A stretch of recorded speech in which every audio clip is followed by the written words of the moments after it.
शेतकरी बांधवांनो, आज आपण जर महाराष्ट्र वेदर अपडेट्स म्हणजे आपल्या महाराष्ट्राचा हवामान अंदाज पाहणार आहोत. तर मान्सूनची चाहूल लागलेली असून दक्षिण बंगालचा उपसागर, त्याचबरोबर अंदमान समुद्र तसेच अंदमान आणि निकोबार बेटांवरती 16 मेच्या दरम्यान मान्सून दाखल होण्यासाठी पोषक हवामान असल्याचा अंदाज हवामान विभागाने आपल्याला दिलेला होता. तसेच राज्यातील अनेक भागात उष्णतेच्या लाटेसह पावसाचाही इशारा हवामान खात्याने आपल्याला दिलेला होता. परंतु मान्सूनच्या वाटचालीसाठी पोषक हवामान आहे, त्यामुळे मान्सूनची आकेचूच होण्याची शक्यता आहे. मान्सून 16 मे दरम्यान दक्षिण बंगालचा उपसागर, अंदमान समुद्र तसेच अंदमान आणि निकोबार बेटांवरती मान्सून दाखल होण्याची शक्यता हवामान विभागाने वर्तवली होती.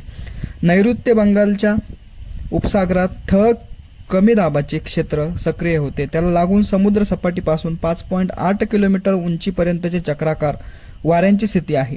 मध्य प्रदेशापासून मध्य महाराष्ट्र ते दक्षिण कर्नाटकापर्यंत हवेचा कमी दाबाचा पट्टा कायम आहे. राज्यातील अनेक भागात पावसाचा अंदाज देण्यात आलेला आहे. हवामान विभागाने आज पालघर, ठाणे, मुंबई जिल्ह्यात उष्ण आणि दमट हवामानाचा अंदाज दिलेला आहे. रायगड, रत्नागिरी आणि सिंधुदुर्ग जिल्ह्यात उष्ण आणि दमट हवामानासह वादळी पावसाचा अंदाज दिलेला आहे. रायगड, सिंधुदुर्ग आणि रत्नागिरी जिल्ह्यात पुढील 5 दिवसात पावसाला पोषक हवामान आहे. जळगाव जिल्ह्यात आज उष्णतेच्या लाटेचा इशारा आहे. तर नाशिक जिल्ह्यात हलक्या सरींच्या शक्यता वर्तवण्यात आलेली आहे. अहिल्यानगर जिल्ह्यात पुढील 5 दिवसाचा अंदाज हवामान विभागाने दिलेला आहे. पुणे, सातारा, कोल्हापूर, सातारा जिल्ह्यात 3 दिवस वादळी वाऱ्यासह पावसाची काही भागात शक्यता आहे. तर त्यानंतर 2 दिवस हलक्या पावसाचा अंदाज देण्यात आलेला आहे. छत्रपती संभाजीनगर, जालना, परभणी, हिंगोली जिल्ह्यात काही ठिकाणी उष्णतेच्या लाटेसह पावसाचाही अंदाज देण्यात आलेला आहे. तर उद्यापासून 4 दिवस काही ठिकाणी हलक्या पावसाची शक्यता वर्तवण्यात आलेली आहे.